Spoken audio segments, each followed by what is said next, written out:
사모님 오셨어요? 시장의 단골 가게에 들어서자 주인이 반갑게 인사를 건넸습니다. 언제나처럼 양지순 씨는 고개를 살짝 끄덕이며 미소를 지었습니다. 네, 오늘도 좋은 것 있나요? 그럼요. 사모님이 좋아하시는 최상품으로 준비해 두었어요. 요즘 같은 날씨에는 이 과일이 제일이에요. 가게 주인은 능숙한 손길로 과일을 골라 담으며 말했습니다. 그럼 이것도 좀 주세요. 아이들이 좋아할 것 같네요. 역시 사모님, 센스 있으세요. 이렇게 시장에 나오면 언제나 특별한 대우를 받았습니다. 주변 사람들은 그녀를 사모님이라 불렀고 그녀도 그 호칭이 익숙했습니다. 아니, 사실 익숙함을 넘어 이제는 당연한 것이 되었습니다. 그러나 영원히 사모님으로 대접받을 줄로만 알았던 지순 씨의 인생에도 위기가 찾아오게 됩니다. 지순 씨는 사모님의 삶을 뒤로하고 인생의 큰 위기를 잘 넘길 수 있을까요? 지금부터 그 이야기를 시작해 보겠습니다. 양지순 씨는 젊은 시절 부유한 집안의 아들과 결혼했습니다. 남편은 사업을 했고 돈을 벌어오는 일에 능숙했습니다. 덕분에 그녀는 평생 일 한 번 하지 않고도 남 부러울 것 없이 살았습니다. 엄마, 오늘 학원 끝나고 친구들이랑 놀고 올게요. 둘째 아들이 밝은 얼굴로 말했습니다. 그래, 공부 열심히 하고 늦지 않게 와. 첫째 딸은 중학교 정교 회장이고 둘째는 초등학교 때부터 수학경시 대회를 나갔고 막내는 벌써부터 커서 의사가 된다고 의대 진학을 목표로 하고 있었습니다. 사람들은 그녀를 부러워했습니다. 사모님은 좋으시겠어요. 자녀분들이 다 공부도 잘하고 남편분도 능력 있으시고요. 그러게요. 이렇게 완벽한 집안이 또 있을까요? 엄마들 모임에서도 동네에서도 누구를 만나든 그녀의 삶은 찬사의 대상이었습니다. 사모님, 커피 한 잔 드릴까요? 네, 고마워요. 가정부가 내준 커피를 한 모금 마시며 창밖을 바라보았습니다. 햇살이 따스하게 내려앉은 정원에는 꽃들이 만개해 있었습니다. 이렇게 평온한 삶이 또 있을까? 지순 씨는 가끔 자신이 너무 행운이 넘치는 삶을 사는 것은 아닐까 생각했습니다.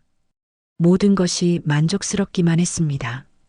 아, 내일은 백화점에 가서 새 옷 좀 사야겠네. 그녀의 일정은 늘 여유로웠습니다.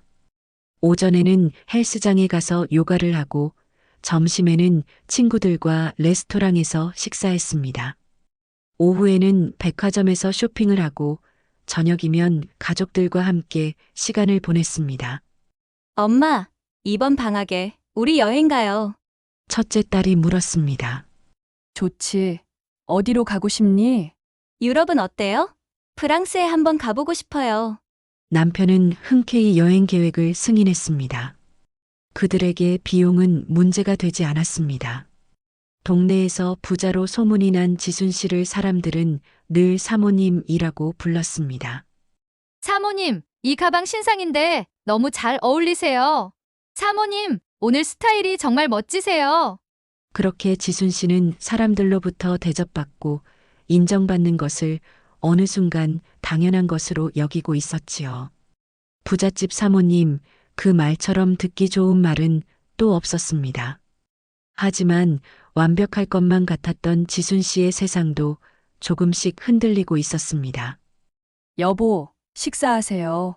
지순 씨는 조용히 주방에서 밥상을 차려 남편에게 내밀었습니다. 하지만 남편은 아무런 반응 없이 창밖만 바라보며 술잔을 기울이고 있었습니다. 이제 그만 좀 하세요.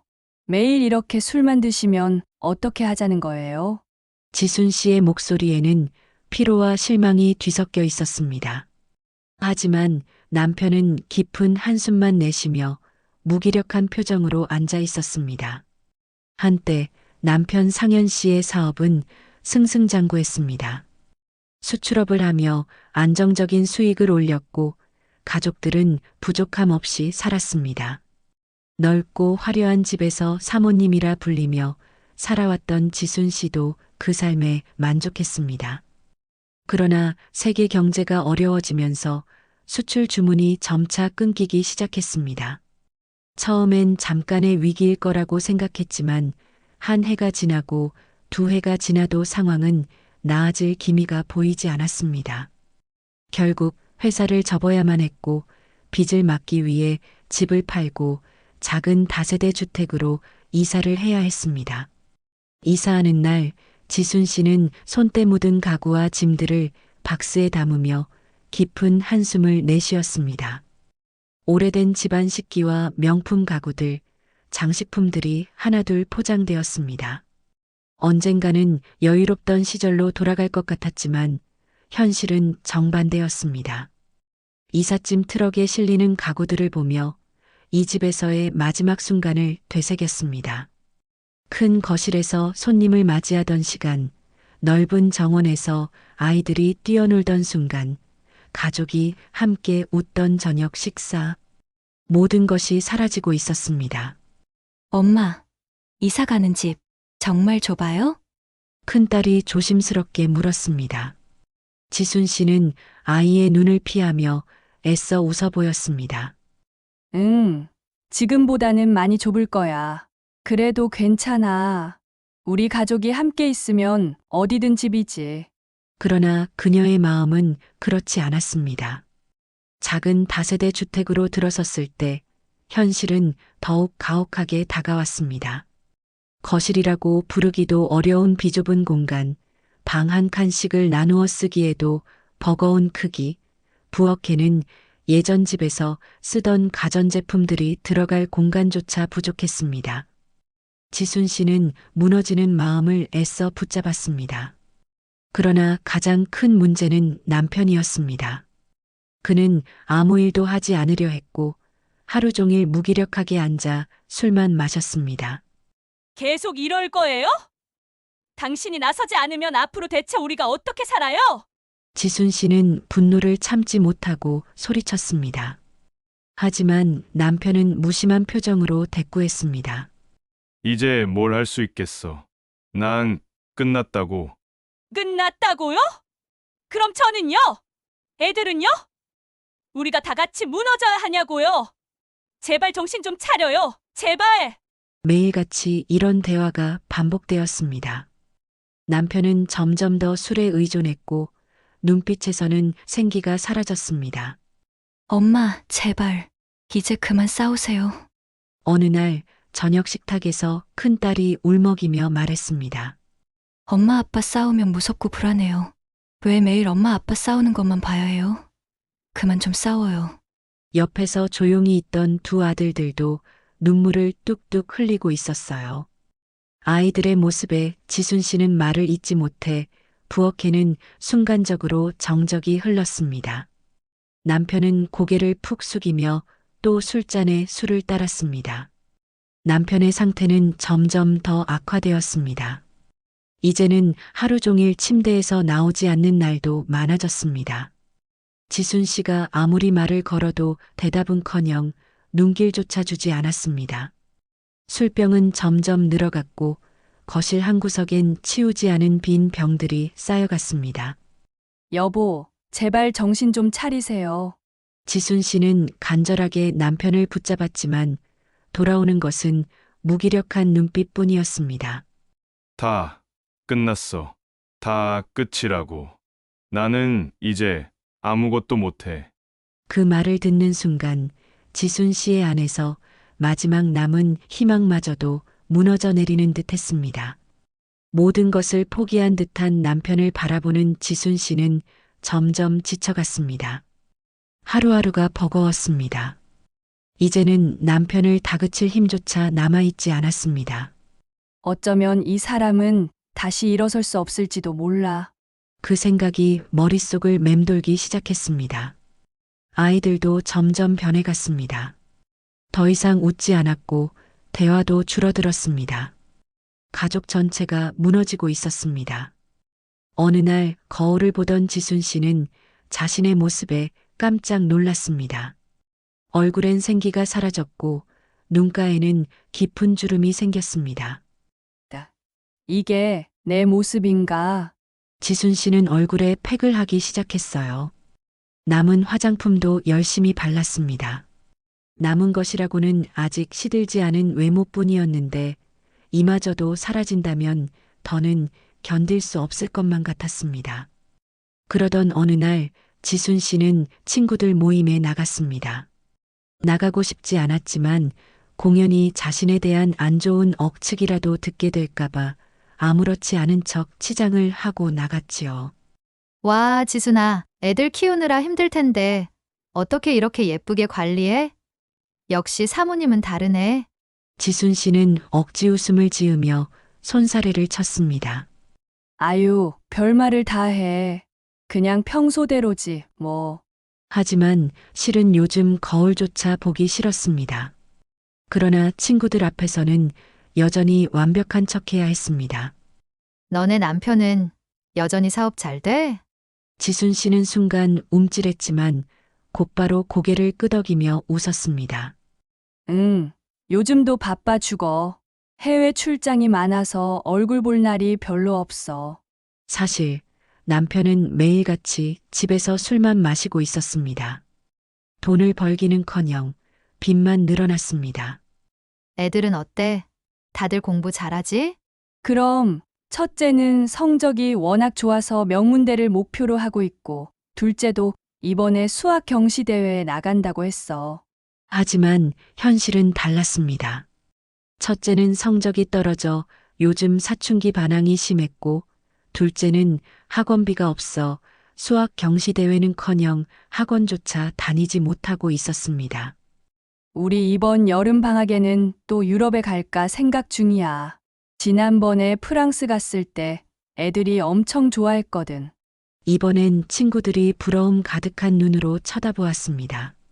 와, 역시 지순이는 사모님이라 다르다. 난 겨우 제주도 계획 중인데. 에이, 제주도도 좋지. 근데 나중에 꼭 유럽에 가봐. 정말 좋아.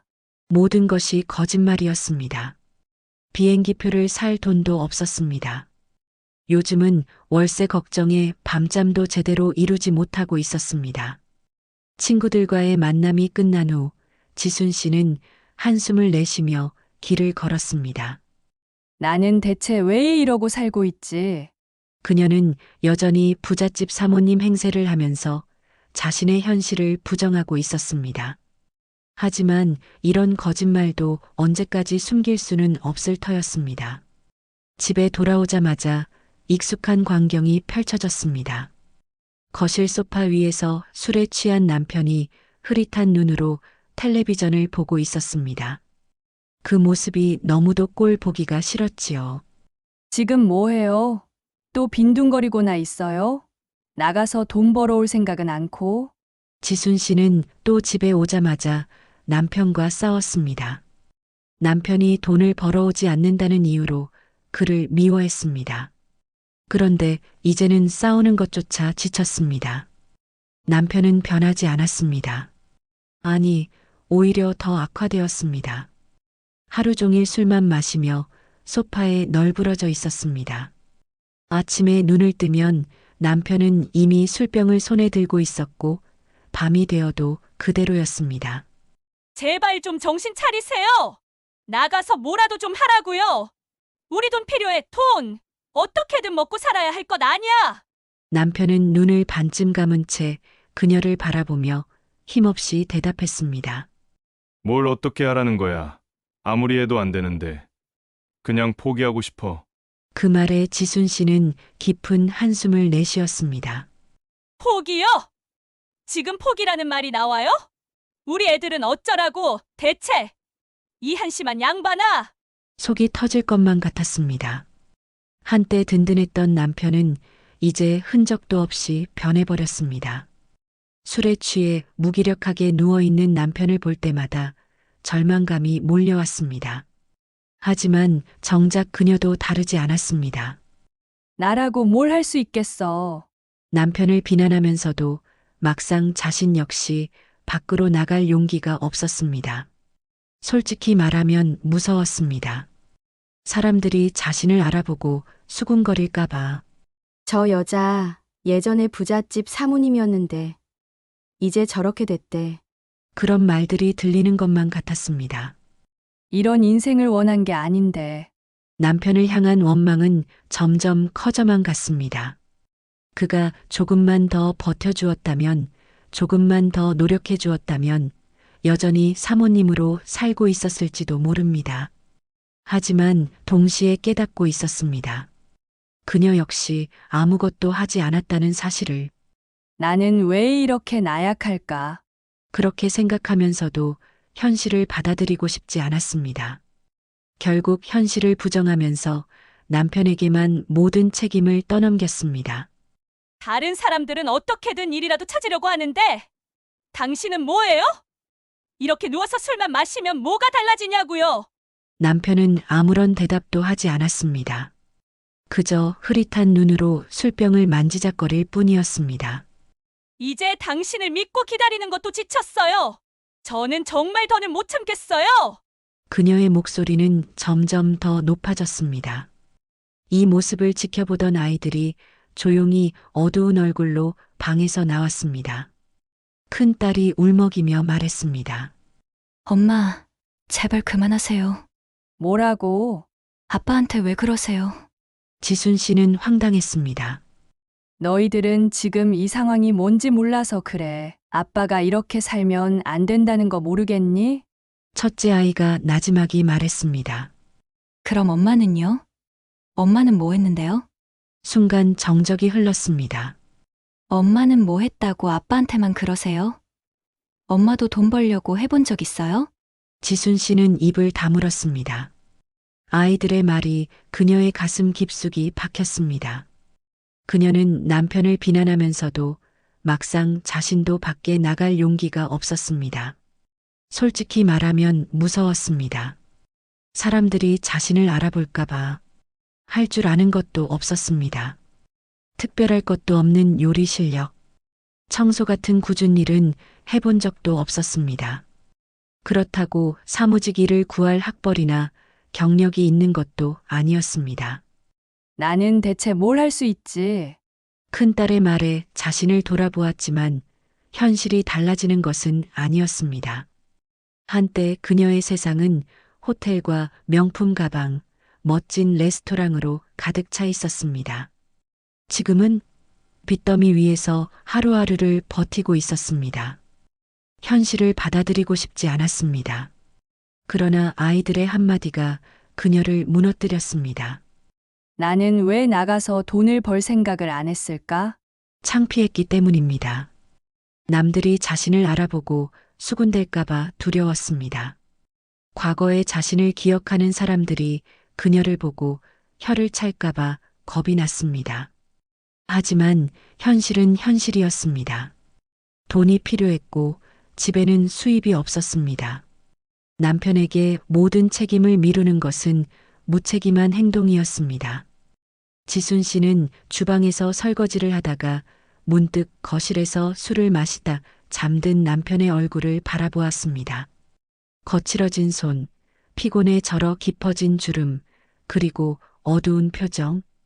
그동안 그녀는 당연하다는 듯 남편이 돈을 벌어오는 것을 받아들였지만 정작 그가 겪었을 고단함에 대해선 깊이 생각해 본 적이 없었습니다. 매일 새벽같이 나가서 밤늦게 돌아왔지. 그 긴 시간을 바깥에서 보내면서 얼마나 힘들었을까. 찬물에 그릇을 헹구던 손이 멈췄습니다. 그동안 누렸던 화려한 생활은 모두 저 사람의 노력 덕분이었습니다. 수많은 직원을 거느리고 해외를 돌아다니고 당당하게 살며 그 누구보다 많은 것을 안겨주었던 사람. 지순 씨는 조심스레 자기 손을 들여다보았습니다. 고생이라고는 한 번도 해본 적이 없다는 것을 보여주듯 손은 아직도 너무나도 매끈하고 부드러웠습니다. 부끄러움이 밀려왔습니다. 나도 뭐라도 해야지. 이제는 가만히 있을 수 없겠어. 그렇게 그녀는 일을 시작하기로 결심했습니다. 그러나 결심을 행동으로 옮기는 일은 생각보다 어려웠습니다. 식당에서 일을 하기로 하고 첫 출근 날 그녀는 식당 앞에 서서 한참을 망설였습니다. 누가 보면 어떡하지? 날 알아보고 동네 사람들이 수군거리진 않을까? 고개를 푹 숙인 채 조심스럽게 발걸음을 옮겼습니다. 식당 안에 들어서자 가슴이 더욱 쿵쾅거렸습니다. 지인과 비슷한 옷차림을 한 사람이 스쳐 지나갈 때마다 심장이 덜컥 내려앉았습니다. 그러나 곧 알게 되었습니다. 사람들은 그녀에게 관심이 없었습니다. 모두 저마다의 삶에 바쁘고 자신이 해야 할 일을 하느라 정신이 없었습니다. 그제야 지순 씨는 어리석은 걱정을 했음을 깨달았습니다. 그래, 나도 내 몫을 다할 뿐이야. 손끝에 닿는 차가운 물과 거친 일들이 점점 익숙해졌습니다. 처음엔 어색하고 두려웠지만 점차 지순 씨는 자신의 손으로 일해번 돈이 주는 묘한 뿌듯함을 느끼기 시작했습니다. 그렇게 일을 하면서 지순 씨는 남편에 대해 많은 생각을 하게 되었습니다. 그동안 당신도 많이 힘들었겠구나. 일이 잘 안 돼서 정말 속상했겠구나. 그녀는 남편의 지친 얼굴을 보며 처음으로 그런 생각을 했습니다. 그리고 결심했습니다. 이제 난 사모님도 부잣집 마나님도 아니다. 난 그저 돈이 필요한 한 사람일 뿐이다. 그날 이후 지순 씨는 아예 팔을 걷어붙이고 일을 하기 시작했습니다. 처음에는 손이 물에 불고 허리가 끊어질 듯 아팠지만 일을 배우며 점점 적응해 나갔습니다. 그녀는 손님들이 먹고 간 그릇을 정리하고 조심스럽게 깨끗이 닦아냈습니다. 어느 날 사장 아주머니가 그녀에게 말을 걸었습니다. 지순 씨, 이제 접시만 닦지 말고 서빙도 좀 해볼래요? 손님들한테 주문도 받고. 지순 씨는 잠시 망설였지만 곧 고개를 끄덕였습니다. 네, 해볼게요. 그렇게 몇 달이 지나고 그녀는 주말에만 마트 점원으로 일할 기회를 얻었습니다. 마트에서 계산대를 보며 그녀는 손님들에게 웃으며 말했어요. 감사합니다.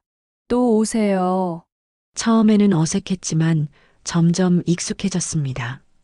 아는 사람을 만날까봐 두려웠지만 이제 뭐 어떤가 그런 것쯤은 아무렇지도 않았지요. 그렇게 몇 달이 더 지나자 그녀는 틈틈이 배달 일도 시작했습니다. 여기 주문하신 음식요. 무거운 가방을 메고 계단을 오르내리며 숨이 턱턱 막혔지만 그녀는 그 모든 것이 돈이 된다는 사실에 감사했어요. 남편은 매일같이 집에서 술을 마시다가 어느 날 아내가 밖으로 일을 하러 나간다는 말에 깜짝 놀랐지요. 당신이 무슨 일을 해?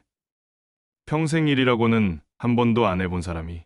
그럼 다 같이 굶어 죽어요? 어쩔 수 없잖아요. 뭐라도 해야지. 늘 곱게 꾸미고 굳은 일이라고는 해본 적도 없던 아내가 식당 일이며 배달 일을 하는 모습은 남편에게 큰 충격이었어요. 그 곱던 사람이 아내가 억척스럽게 바뀐 모습을 보며 그게 다 자신의 탓인 것만 같아 무척이나 속이 상했습니다. 다시 아내의 예쁘게 꾸민 공주 같은 모습이 보고 싶었어요. 하지만 현실은 그렇지 못했지요. 내가 이러고 있으면 안 되겠다. 아내의 모습은 남편에게 어떤 깨달음을 주었습니다. 지순 씨가 일을 시작한 지 2달쯤 되었을 때 남편이 조심스럽게 말을 꺼냈습니다. 여보, 나도 다시 일해볼까? 지순 씨는 깜짝 놀랐습니다. 그동안 무기력하게 술만 마시던 남편이 드디어 다시 일하려는 의지를 보였기 때문이었습니다. 정말요? 진심이에요. 어떤 일 하려고요? 건설 현장에서 일자리 구해볼까 해. 힘든 일이긴 하지만 몸 쓰는 거라도 해야지. 더는 이렇게 살면 안 될 것 같아. 지순 씨는 남편의 손을 꼭 잡았습니다. 여보, 정말 고마워요. 우리 같이 다시 시작해봐요. 그렇게 남편은 새벽같이 일어나 공사판에서 막노동을 하기 시작했습니다. 익숙하지 않은 일이었지만 그는 이를 악물고 버텼습니다. 땡볕 아래에서 무거운 시멘트 포대를 나르고 온몸이 땀범벅이 되도록 일했습니다. 퇴근 후 집으로 돌아오면 그는 녹초가 되어 있었습니다. 하지만 피곤한 얼굴로도 지순 씨를 바라보며 웃었습니다. 오늘도 수고했어. 여보, 당신도 정말 고생 많았어요. 얼른 씻고 밥 먹어요. 저녁을 먹으며 두 사람은 하루 동안 있었던 일을 이야기했습니다. 오늘 어떤 손님이 오셨는데 엄청 깐깐한 분이었어요. 주문을 몇 번이나 바꿔서 정신이 하나도 없었죠. 건설 현장에서도 비슷해. 감독님이 계속 지시를 바꾸니까 헷갈리더라고. 그래도 내가 생각보다 체력이 나쁘진 않더라고. 서로의 일상을 공유하면서 두 사람은 점점 더 가까워졌습니다.